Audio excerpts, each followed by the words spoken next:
Hello students, welcome back. Now today in this video we will discuss proportion in detail. So let's start.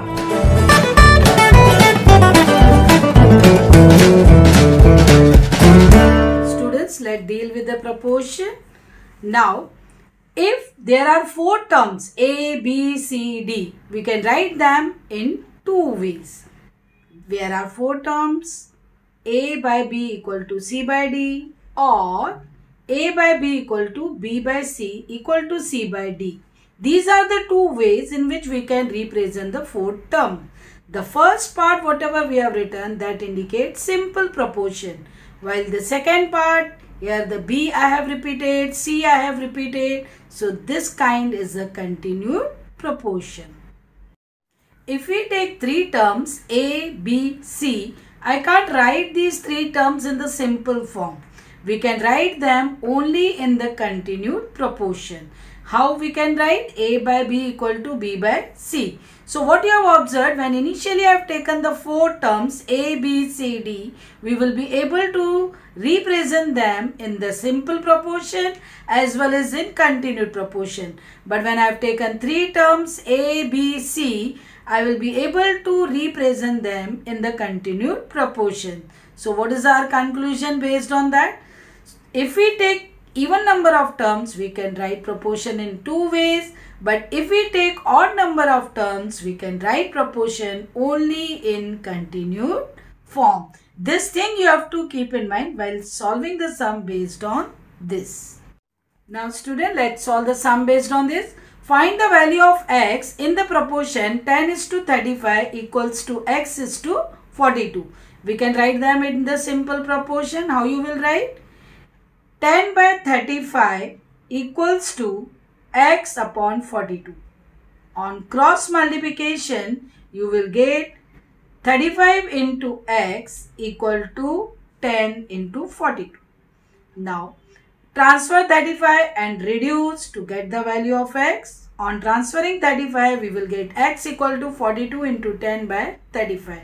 Now reduce 42 and 35 with the table of 7 and 10 and 5 with the table of 5. On reduction, we will get value of x as 6 into 2, that is 12. So your value of x is 12. Now student, let's solve the second sum.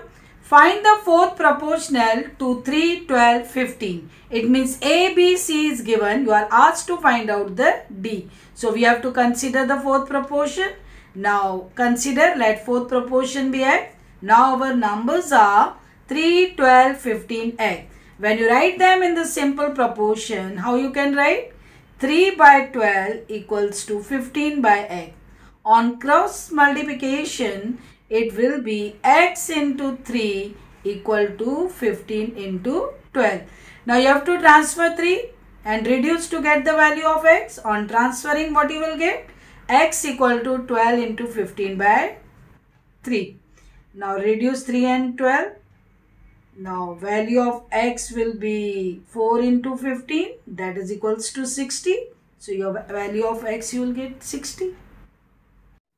Now students, third one. Find the third proportion to 5, 10. Two numbers are given. It means A, B is given. You are asked to find C. So we have to consider the third proportion and we have to represent them in the form of continued proportion. As we have discussed, A by B equal to B by C. So let third proportion be x. So your numbers are 5, 10, x. When you represent them in the continued form, you have to repeat 10 to 10. So how you will write? 5 by 10 equals to 10 by x.